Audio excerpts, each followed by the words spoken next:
Hello, greetings from the University of Arizona Innovations in Healthy Aging Initiative.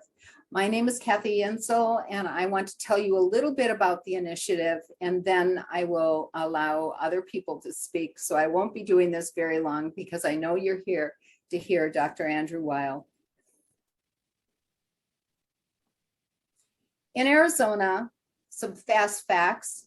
The number of people aged 65 or older has increased about 52% from 2010 to 2019. We consider this a surge in the number of Americans aged 65 and older in this decade, which has outpaced the growth of the working age population. More than 1.3 million people in Arizona, 17.3% of the state's population, are now 65 and older. So that presents us with challenges and many opportunities. And what we're trying to do, and our primary aim, is to influence the critical factors that affect the health of an aging population. Just briefly, there are 4 goals to this Innovations in Healthy Aging initiative. One is to create an age-friendly University of Arizona. So we're trying to help you bring you into the University of Arizona and help you feel comfortable here and like you're a part of our world here at the university. But also we're trying to go out into the community and places that you live and work and reside, and create a sort of back and forth and give and take and collaboration. We also want to partner with developers of senior living communities and aging industry experts to reimagine senior living. We want to expand our capacity in research and discovery focused on aging. And we want to increase the workforce to meet both the opportunities and challenges of our aging population. I want to give you a heads up on the next lecture that we will be offering, and that will be on May 25th on Sleep and Healthy Aging with Dr. Michael Grandner, who's the Director of Sleep and Health Research Program and Associate Professor of Medicine and Associate Professor of Psychiatry at the University of Arizona College of Medicine. Please do go on our website, which I'll show you here, and register for this event. You can find it at https://healthyaging.arizona.edu, or there's another website for you if you would like to join our mailing list so that we can get you information. Now, here to introduce Dr. Andrew Weil is Dr. Esther Sternberg. She is the Research Director for the Andrew Weil Center for Integrative Medicine at the University of Arizona. She is also our Innovations in Healthy Aging's Associate Director for Biomedical and Environmental Research, and I welcome her as she welcomes Dr. Weil. Well, thank you so much, Kathy, for that. We are so thrilled to have Dr. Andrew Weil here as one of our first speakers in this lecture series. Dr. Weil is a world-renowned leader and pioneer in the field of integrative medicine.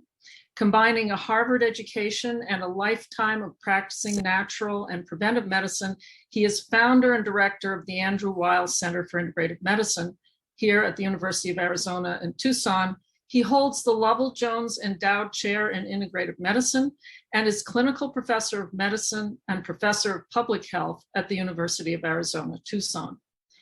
A New York Times bestselling author, Dr. Weil has published 15 books on health and well-being, including, most relevant to this presentation, Healthy Aging, and 8 Weeks to Optimum Health.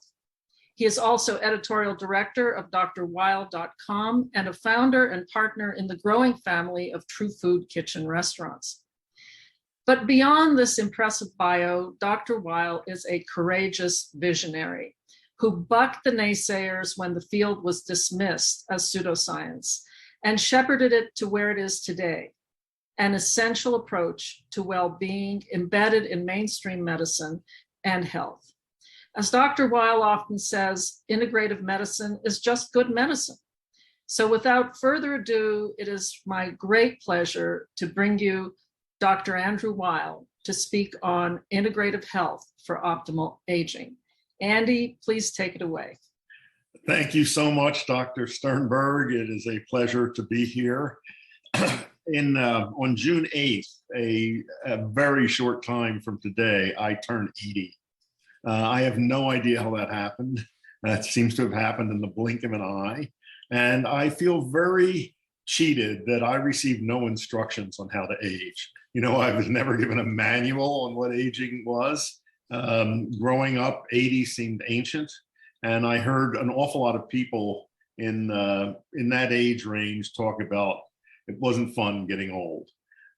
So some years ago, as you said, I wrote a book called Healthy Aging. And when I started that, the main question that I wanted to answer was, is it necessary to get sick as you get old?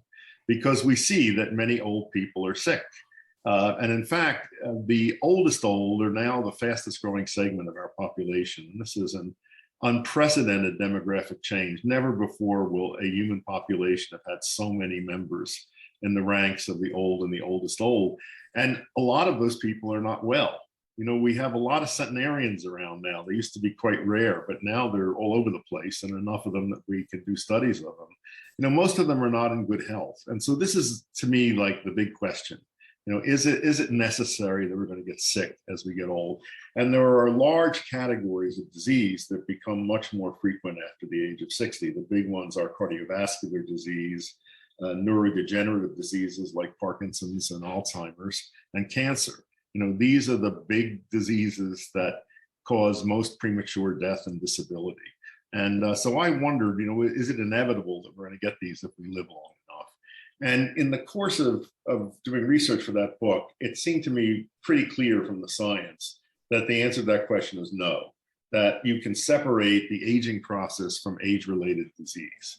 And therefore, it seems to me that the goal is, how do you stay healthy as you get old? How do you reduce the risk and delay the onset of age-related diseases?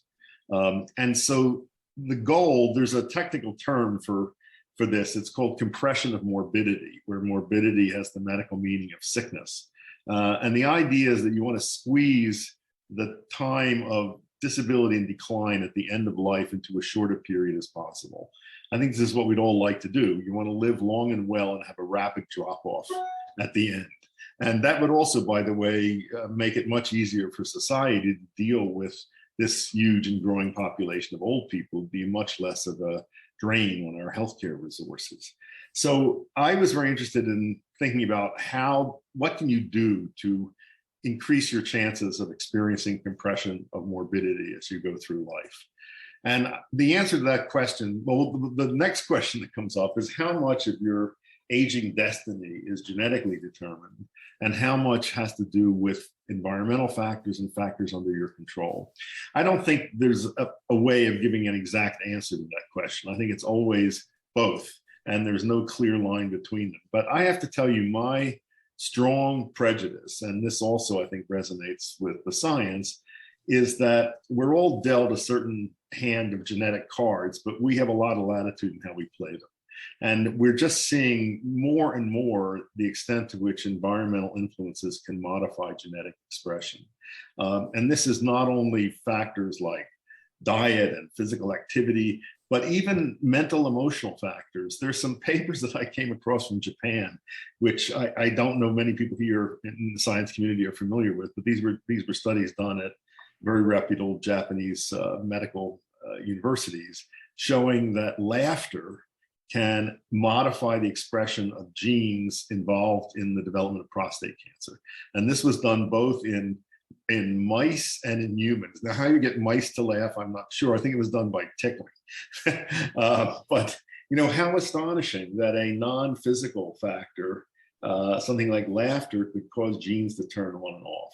So, and another observation that goes along with this idea that our genetic destiny is modifiable is that we can see with our own eyes today that people are aging differently from the way their parents and grandparents aged.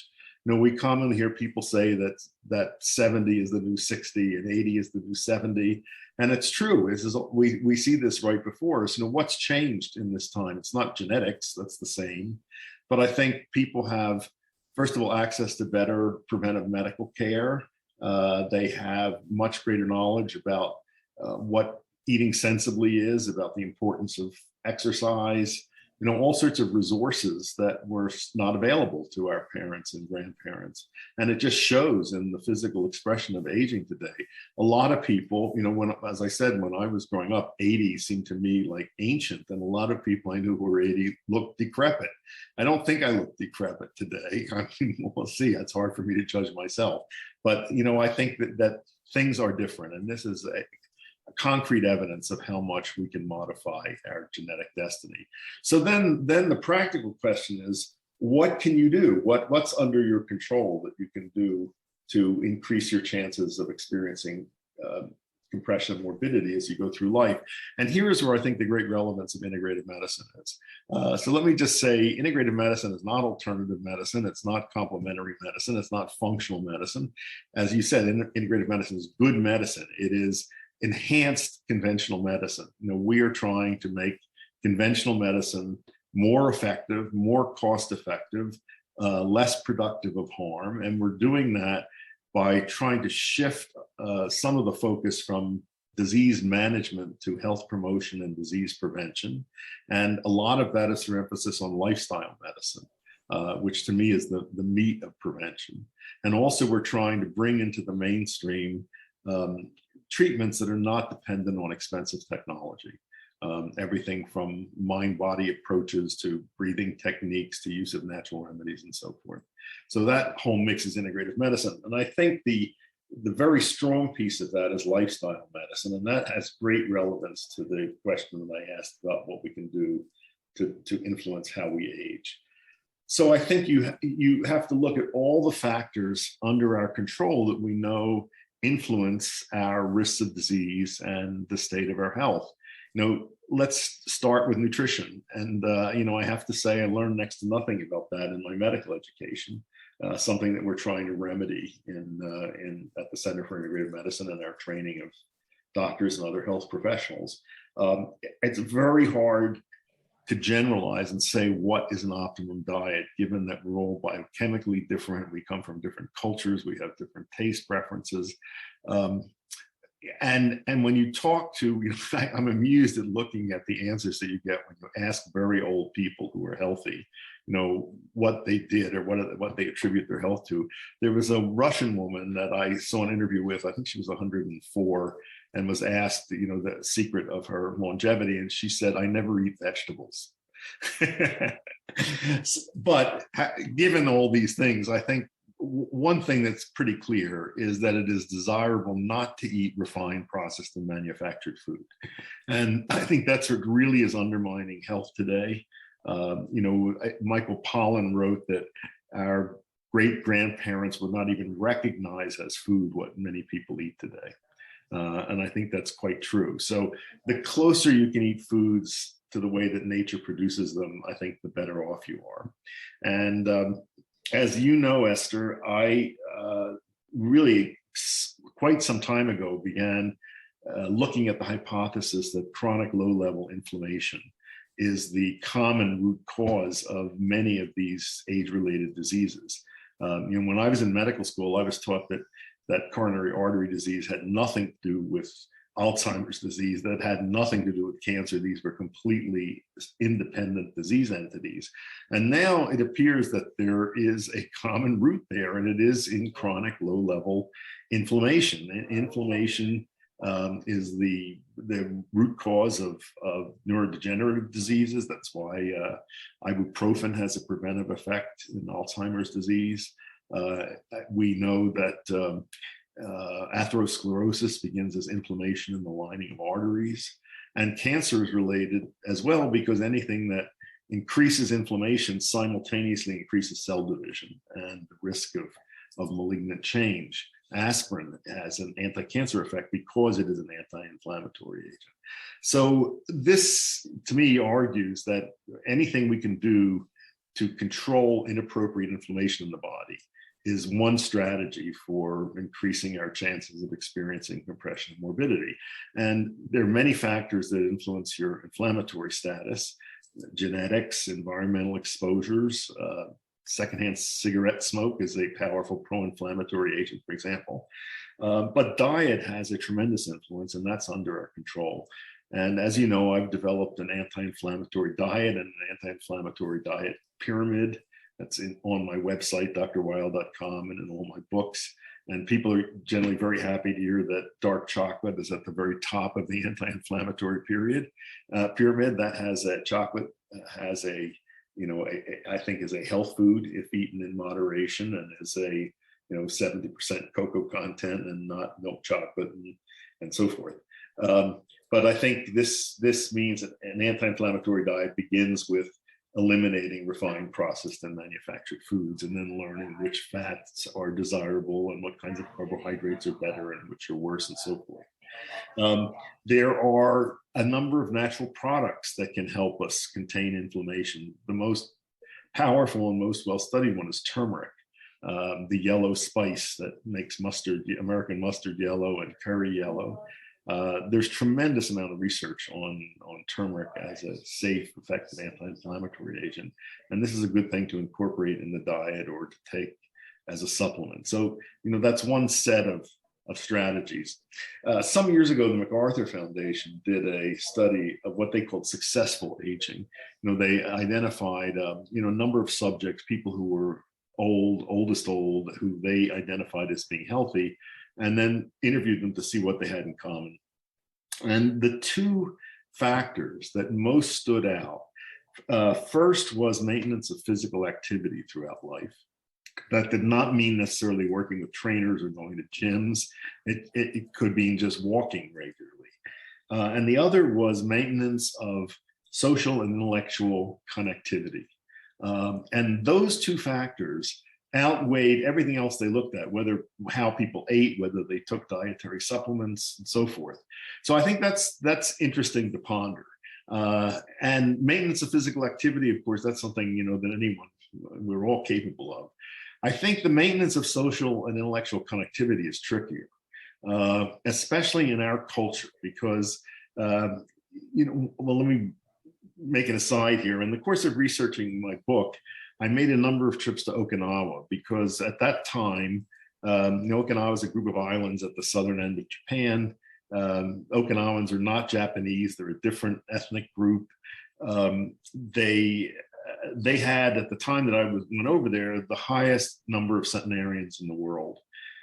And as soon as I got there, it was obvious to me that you couldn't disentangle all the factors that might account for Okinawan longevity. They live in a tropical Pacific paradise, have clean air, clean water, a remarkable diet full of all sorts of protective compounds from land plants and sea plants, fish, and they were physically active.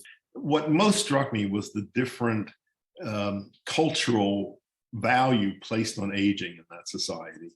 The old people there were considered living treasures, and whole communities made efforts to include them in all community activities. The best illustration of this that I got was that I was told that a common cause of sibling fighting in traditional Okinawan society is over who is going to get to take care of the aging parents.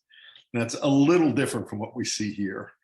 I think we live in a culture that places an extremely negative value on aging. Marketers market to people under 30. A lot of the media are geared to young people. I think there is a general cultural sense that the worth of life diminishes with aging. And one consequence of that is that we tend to isolate old people with other old people.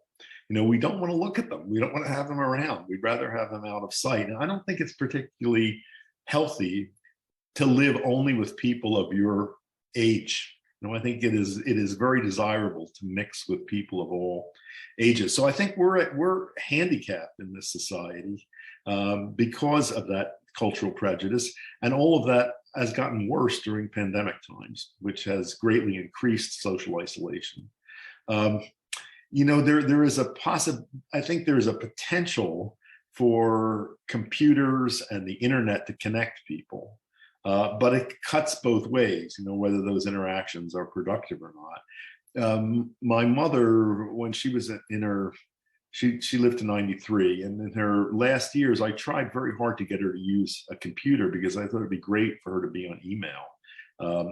And I got her several successive simpler and simpler models of computers. I had tutors come in to try to help her with it. And one day I walked into her apartment and she'd put a decorative cloth over the computer and a potted plant on top. And that was her way of saying that she'd had enough of this. Well, too bad.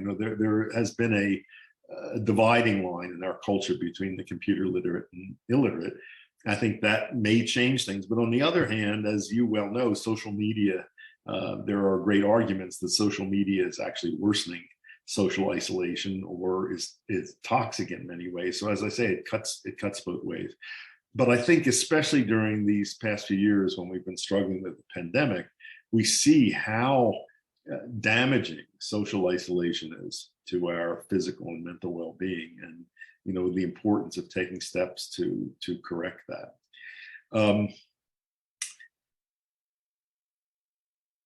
I am disturbed by the popularity of anti-aging medicine in our culture. There's a very large professional organization called the American Association of Anti-Aging Medicine. Thousands of physicians have joined it. This is not really an officially accredited specialty, but it's very rapidly growing. And the premise of this field, I think, is totally flawed. I think it is a waste of time to think about stopping the aging process, reversing the aging process. Aging is universal and inevitable. Animals age, plants age, mountains age, stars age. If everything ages and you set your goal as anti-aging, I think you've put yourself in a very long relationship with the universe, and that's not a good place to be. And I think that trying to reverse aging, whether it's through very bizarre dietary strategies or taking questionable supplements or hormones, I think not only is that a waste of energy, I think it diverts us from what I see as the important goal of working to maintain health as we go through life. So maybe there is interesting research going on looking at genes that influence how we age, and maybe changing the lifespan some in lower animals. But I'm very skeptical that this will pan out in humans. I do think we will see in the near future some quite remarkable technological breakthroughs, particularly with the use of stem cells to the development of real regenerative medicine. I don't think this is ready for prime time yet, and I would dissuade people from going to clinics in this country or abroad that offer stem cell therapies. I just don't think they're safe and effective, but I think it's something that's coming. And it may well be that one day, not too distant future, we'll be able to regenerate severed spinal cords and pancreases that have failed to produce insulin and heart muscle cells that have died. That kind of regenerative medicine is on the horizon. And that may have an influence on how we age, and whether it will actually increase lifespan, I don't know. But as I say, at the moment, I think that the fascination with anti-aging medicine is a waste of time and diverts us from the really important goal.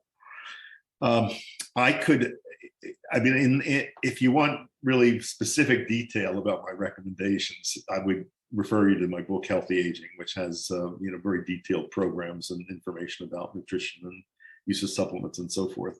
I'll mention one thing that my mother used to say repeatedly. She died at 93, and she was a pretty good example of compression of morbidity. She was in pretty good health until her last year. But one of the things that she always said repeatedly is you must never lose your sense of humor. She said it is very important to be able to laugh at the ridiculous side of life. And I have many pleasant memories of laughing with her. And I think that's something we shared. And I think that is useful. I also tell people, piece of practical advice, If you want to change your habits that have influence on health, spend more time in the company of people who have the habits you want. If you want to have better habits of exercise, spend more time with people who have or physically active. If you want to eat better, spend more time in the company of people, who eat well. And I think this is very important in the area of mental emotional health as well. If you are prone to depression and you have a propensity to read sad books and watch sad movies and listen to sad music and hang out with sad people, that's going to make things worse for you. So I think our moods are contagious, and it is important to associate with people in whose company you feel better, you feel more uplifted. And I think it is useful to spend time in the company of people who are examples of healthy aging. It is very inspiring to be with older people who exemplify health. And whether that's how much of that is genetic, how much is lifestyle, I don't know, but it is very useful to spend time with them and see what you can learn. How about if I stop there, Esther, and invite questions, because I really would like to have dialogue with people who are listening in. Sure. And so I'm going to start with a question that came to my mind after hearing your wonderful talk. So first of all, thank you. Thank you for that guidance. I'm moving into that healthy aging age group, and I need all the advice I can get. So you spoke about the importance of intellectual connectivity, social interactions, intergenerational. Actually, these are part of our key missions of the Innovations in Healthy Aging. The intellectual connectivity through the university, through engaging people of all ages, and that brings to intergenerational interactions through the university as the vehicle. Mm-hmm. So I think that people will find that easier to engage in. My question is, what about adherence? We all on January 1st say we're going to go to the gym or we're going to exercise more, and we're going to eat a healthy diet. But you suggested one way is to be with people who are engaging in these healthy activities. But what other kinds of motivations can you suggest to help? Okay, let me give you one other piece of practical advice. And you mentioned New Year's resolutions. I think a common mistake that I see people make is to try to make global change. And I don't think that's very effective. I think that's doomed to fail. So much better is to go for incremental change. And this is why I wrote that book, 8 Weeks to Optimum Health. Each week I suggested that people try something. For example, in week 1 to just take a 10-minute walk a day. And then over the course of 8 weeks, you can increase that. By the way, another suggestion I had in that book, which I think is even more relevant today, was to begin to take news fasts. That is to see if you could go a day without letting any news into your consciousness, particularly television news, but really through any channels. And then work up to seeing at the end if you can go a whole week and not do that and see what effect that has. But I find that to be an effective strategy. Like just go for small steps, or pick the one area in which you want to make change and make some incremental steps there and build on it. And I think the strategy of spending time in the company of people who have the habits you want is very key. Well, and that brings up, I'm going to give a shout out to the Andrew Weil Center for Integrative Medicine, My Wellness Coach app, which actually helps people to decide which of the 7 domains or 7 core areas of integrative health they want to work on. So do you want to speak more to that tool? Sure. I think that it is a useful, practical tool. I would say give it a try and see. And it is the same thing. It allows you to choose where you want to put your energy. By the way, another principle that I have long taught and which is core to our center is that health professionals should exemplify health. They should model health for patients. You can't be a lazy person who doesn't eat well as a physician and tell a patient that they should eat better and be active. So I think it is very important for physicians to be teachers, and especially to teach people how to live in order not to get sick. And one way to do that is by modeling health. That's a great advice to us all. I'm going to read one question in the chat that asks, how do you feel about the Japanese energy healing technique of Jorei? Well, I've studied Jorei and other Japanese and a whole variety of energy techniques, and we teach energy medicine. That's in our center. I think this is a growing field. It is. Our conventional medicine is very focused on the physical, on the material body, and we don't pay much attention to the non-material. We use some forms of energy to diagnose disease and some to treat, like using heat treatments, for example. But we haven't paid attention to all of what are called the subtle energies that are used in these Asian healing systems. I think they're interesting, worth trying. They can't do any harm. And there's actually, on Jorei specifically, there has been some very good research demonstrating its effects in people. So this is not really much paid attention to in conventional medicine, but we in integrative medicine are very interested in it. Can you describe a little bit of what it is? I'm not familiar with. Well, there's a whole range of these techniques. There's one called Shinjitsu. There's therapeutic touch. In the general method is that people channel subtle energy usually through a hand, either with physical contact or without physical contact to a patient. And this is used to reduce pain, to promote healing. I'll tell you one story. This is quite some time ago when I was teaching medical students. I had a weekly discussion group of medical students at the University of Arizona. I think it was in the 1980s. And there was a PhD nursing student at the College of Nursing who wrote a thesis on therapeutic touch and did controlled experiments using sham therapeutic touch and real therapeutic touch to see if they could modify pain. And she got statistically significant results. So I asked her if she'd come in and give a presentation to this group of medical students that met once a week in the evening. I think there were about 40 students there. And she did some very interesting exercises with us. One of them, the first one, was to have people just rub their hands vigorously together and then separate them with their eyes closed and see if they could get a sense of what energy felt like, whether it was warmth or pressure. But then she asked people to pair off, and she had people sitting facing each other. And one person had their hands out like this to receive energy, and the other person had their hands like this, and they were the sender. And people were supposed to close their eyes, and the sender was instructed to send energy through one hand to the receiver. And when the receiver felt which hand was sending energy, they were to tap the hand.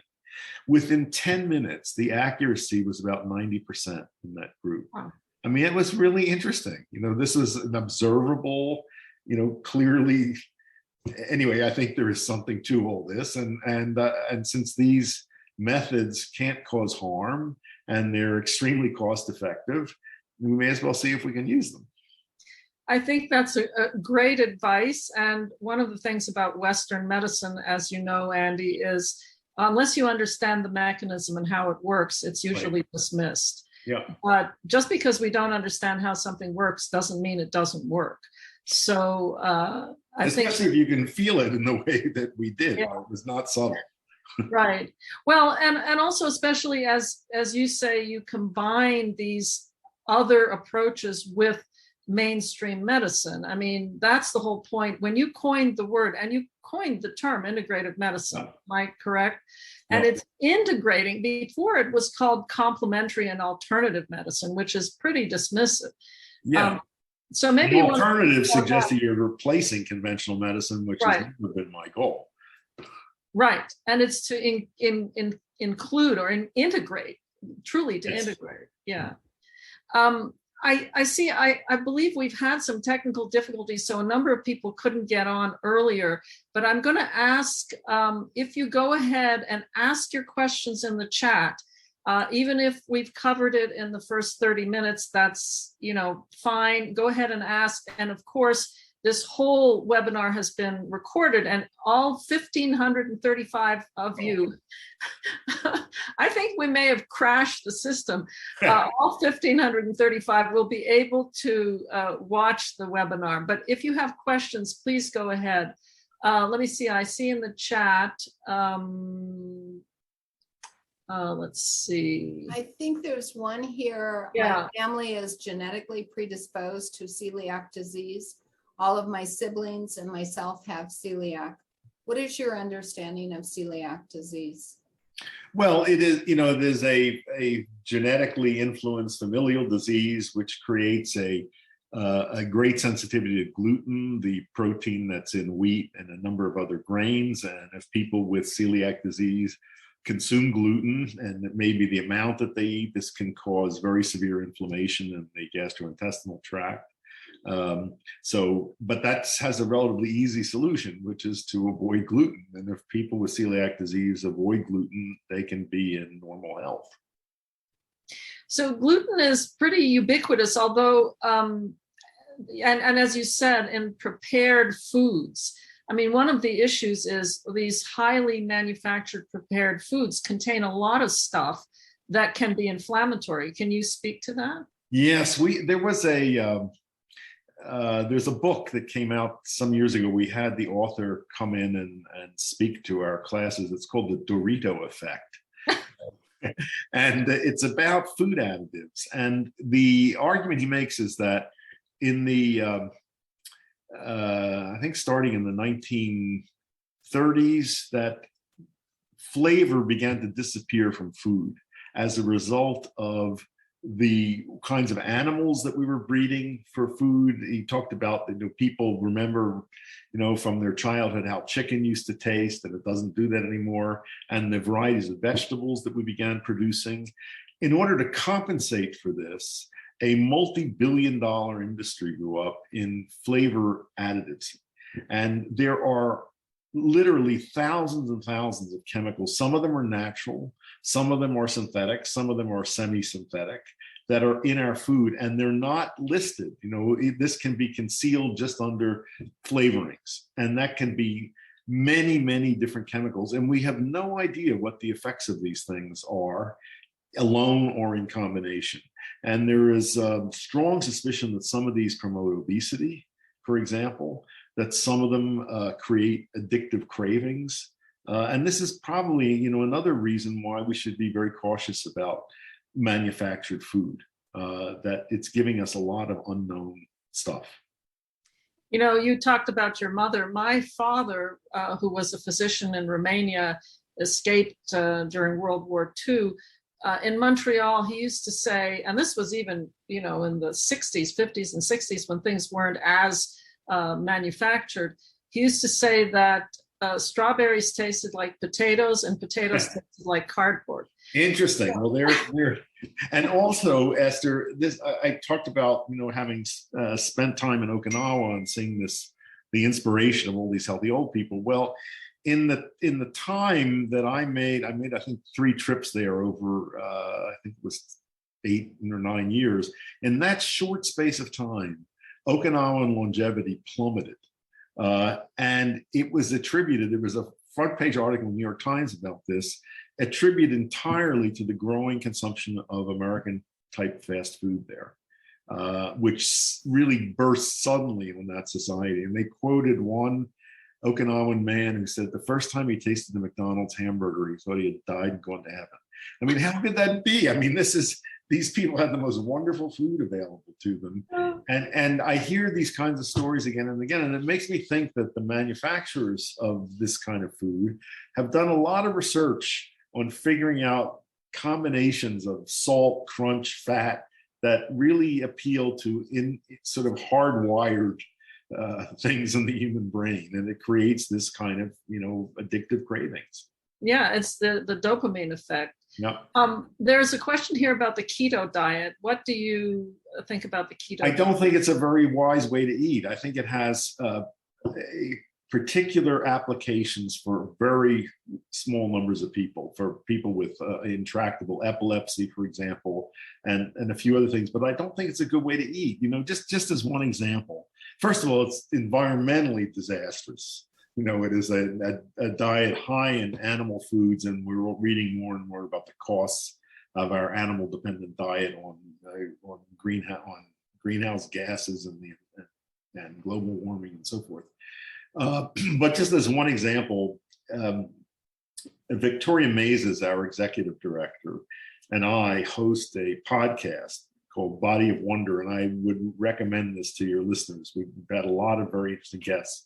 And one of our recent guests was Dan Buettner, who wrote the book about blue zones. And in the course of our conversation, I asked him about beans. And he said one of the universals that they had found in their studies of these areas in the world where there was great concentrations of healthy longevity was that people ate beans regularly. And this is one of the foods that is excluded completely on the keto diet, also on the extreme forms of the paleo diet. And that just seems to be very unwise. Beans, first of all, they're inexpensive. They're great sources of both protein and slow digesting carbohydrate, fiber, micronutrients. And to write them off as being, you know, bad foods, as the keto people and the extreme paleo people do, I think that's just unwise. Well, there are some other questions here about sticking to diet issues, probiotics and the microbiome. So there's a couple of questions on microbiome and probiotics. So this is a huge revolution in medical thinking. When I was in medical school, I was taught that people who ate yogurt and took probiotic supplements were health nuts. You know, I was taught that, yes, we had all these bacteria in the colon, but they were just incidentally there and they helped with digestion. And suddenly now, you know, you really can't open any medical journal or anything without seeing new research on how the gut microbiome influences our interactions with the environment, that determines not only a lot of our physical health, but mental, emotional health as well. I mean, this is remarkable change in medical thinking, and the importance of maintaining health of the gut microbiome, I think, is crucial. And some of the things that are out there that have very harmful effects on it, well, right at the top of this is antibiotics. And I think that indiscriminate and unwise use of antibiotics, that's one of the main things to be careful of, that it wreaks havoc with the microbiome. But another one is most non-nutritive sweeteners. All the artificial sweeteners have disastrous effects on the microbiome. Many people don't know that. You know, one of the big questions is, what can you do to support the health of your microbiome, or can you change it? Well, clearly eating fermented foods is key. Whether taking probiotic supplements gives you that benefit, I'd say we don't know. You know, most of the microbiome researchers are much more convinced of the value of eating fermented foods than of taking probiotic supplements. And if you don't have those in your diet, you want to learn how to incorporate them. First of all, it's very easy to make at home. I make my own sauerkraut, and pickles, and kimchi. These are inexpensive foods. They're very easy to make. They're delicious and great things to have in your diet. So you mentioned sauerkraut. What about yogurt? Is that part of that? If it has living cultures in it and enough of them. So there are certain brands of yogurt out there, you know, that guarantee that you're getting these cultures. But I think it's also good to have a mix of, you know, that the organisms in sauerkraut are different from the organisms in yogurt, and different from the ones that you get in, you know, in some of these, in kombucha and some of these other foods as well. So it's probably good to have a mix of them. That's great to know. And also good to eat prebiotics, which are foods that feed the probiotic organisms. So generally high fiber foods. And this is, again, an argument for having beans in the diet and whole grains and so forth. There was a question. Great. There was a question earlier on about acupuncture and massage in aging, if that could have an impact. Well, massage feels good, and I think things that feel good are probably very helpful. And you know, we know that touch releases oxytocin, which is the hormone that makes us feel good and promotes social bonding. And massage is certainly one way of increasing oxytocin release. And I think that being deprived of touch undermines health, and probably many older people don't have as many opportunities to be touched. So I think getting massage can be great. Acupuncture, I think that's more of a specific therapy that I would use for particular things. Although in China, traditionally acupuncture is often used as a general tune-up, to sort of rebalance the energy flow in the body. So there's a question here from one of our Innovations in Healthy Aging members, Jenny Gubner, who asks, what are your thoughts on arts engagement as a pathway to healthy aging? I think it's fantastic. I think that there's we could probably make a whole list of things that promote healthy aging. I would say singing is one. Singing with other people is great. Being out in nature, connecting with nature, connecting with companion animals, arts, sure. I think there's an endless list, and we can all think of what they are. Well, and that speaks again to the 7 core areas of healthy aging and the My Wellness Coach app. For those people who couldn't get on earlier, we talked about the Andrew Weil Center for Integrative Medicine My Wellness Coach app that helps you decide which of these areas you want to focus on: sleep, resilience, environment, social interactions, sort of relationships, movement, spirituality, and nutrition. And as Andy said a little earlier, to try to do all at the same time is daunting. Yeah, pick one and work at that, and then you can expand to other areas. That's right. Let's see, I'm looking through the chat. I guess I have one other question. We're coming close to the top of the hour. We talked about intellectual connectivity and how to use that to keep your curiosity keep going as you age. Do you have any suggestions for that? I think, again, being around people that stimulate you intellectually, I think there's no substitute for that. And again, this is what worries me in this culture, is that social isolation tends to increase as you age. And unless you actively fight against that, you're at a great disadvantage. Our culture does not make it easy. So I think the initiative here at the University of Arizona is certainly one step in the right direction. Well, and you mentioned earlier the difference between Okinawa and the admiration for the reverence for older people. I was in Crete. I tell the story of how I went to Crete and healed, and it struck me there too that the older adults, the older people were sitting on the beach playing backgammon with the young guys and beating them games. And they were completely revered. And so we're sort of unique or unusual, I think, in the American culture. So how would you change that? I think it's up, like the baby boomers have been so proactive in many areas. Maybe they're the ones that need to take this on. I think we really have to fight the general conception that's put out there by the media, as I said earlier, that the worth of life diminishes with aging and that you get sidelined and cheated. And I think we have to really demand that people pay attention to us. I'll tell you one other funny story from Okinawa. At events in Okinawa, they like to trot out the oldest old, the centenarians. They're sort of put on show. And I was invited to give a lecture at a scientific conference in Okinawa, and I took my mother along, who was then I think 90. And my mother was of a generation, she was ashamed to admit how old she was. It would kill her when I was on national television and mentioned how old my mother was. But when I took her to this conference in Okinawa, they had a reception on the opening night, and they had, there were 5 or 6 of their 102, 103-year-old people, and they would bound up to my mother and say, I'm 102, how old are you? And she was very taken aback by that. But I think it was very healthy for her to see that, it was possible to be in a culture where you were proud of being old.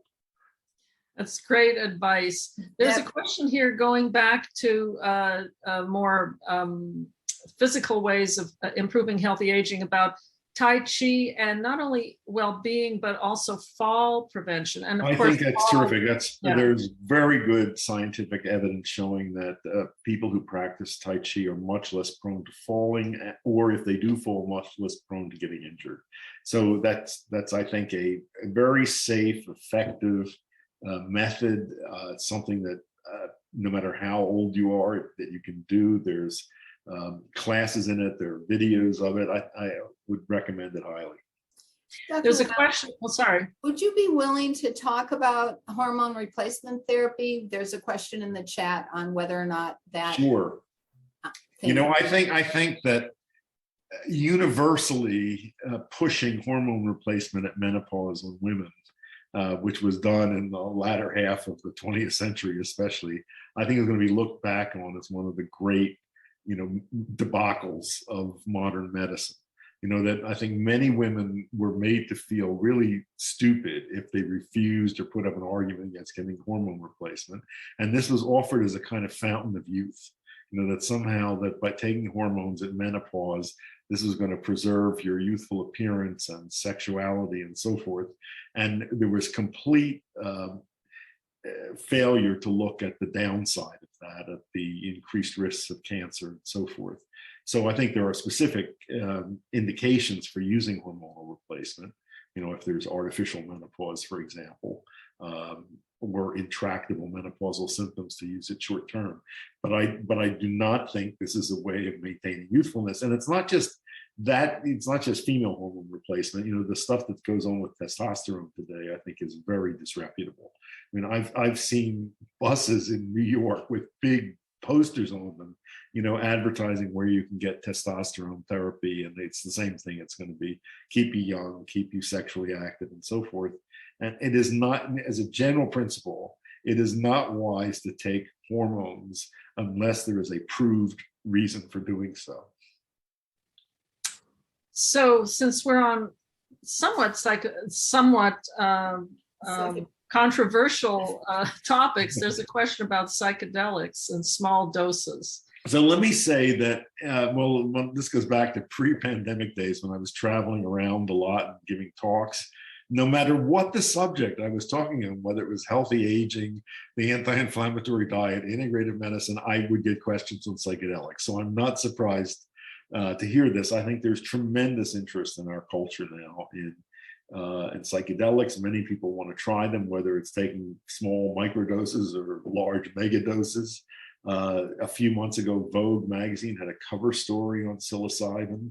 And even more recently, Town and Country magazine, if you could believe this, had a feature article titled, "Why is Everybody Smoking Toad Venom?"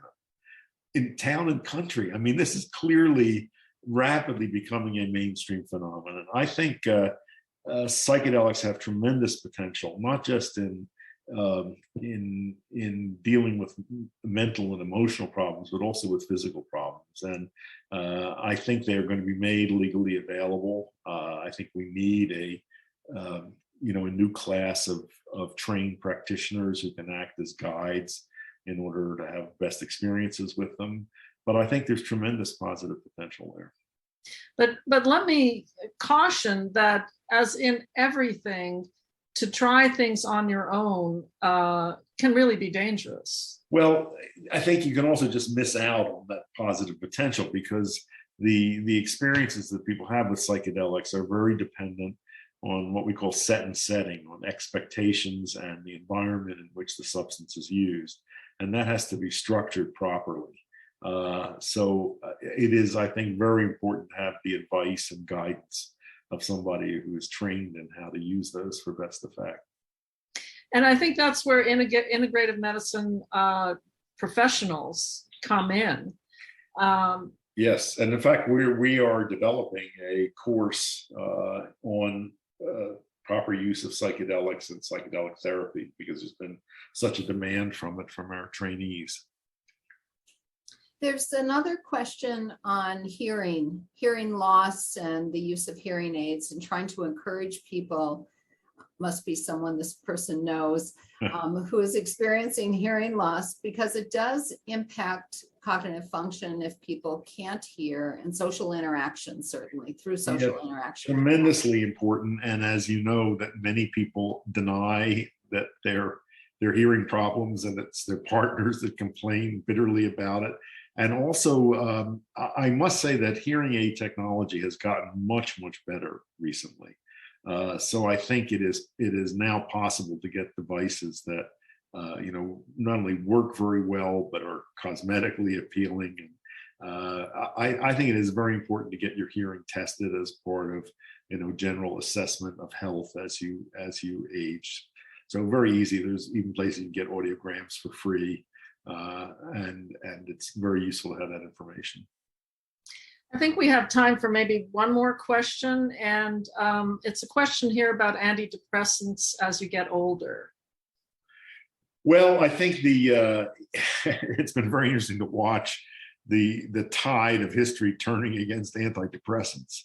There more and more research has shown that it is very difficult to distinguish them from placebos in most cases of depression, maybe not very severe depression. But even then, I think they should be used not for very long-term management. But there is a great question about their efficacy. And I would not see them as a routine, contribution to healthy aging. With that, I think that one of the take-home messages here is you can help yourself. You can engage in all of these integrative approaches, but get a guide, an expert, because a lot of this is very specific to the individual. Do you agree? Yes, absolutely. And I'm delighted to know about the Innovations in Healthy Aging program at our university. I think it's terrific. Thank you very much, Andy. And for those of you who had trouble joining at the beginning, this has been recorded, and we will be sending out the link, and all 1,535 of you will be able to access the entire hour. Andy, do you have any other parting comments? Well, in my book, Healthy Aging, and there's a chapter on the value of aging, and I would urge people to read that, because part of this cultural conception that we're saddled with, that the worth of human life diminishes with aging, one way to counteract that is to focus on things in our experience that get better with age. In the book, I talked about wine and whiskey, violins and trees, and then it's very interesting to see what application of this is to human life. I've heard many people say that some aspects of memory get better as they age, which is very interesting, because they have more data stored against which they can compare new experiences. I've heard many people tell me that they think mental equilibrium has gotten better as they've gotten older, that they're not thrown off so easily by the ups and downs of life. I mean, it's interesting to look at, like, what gets better.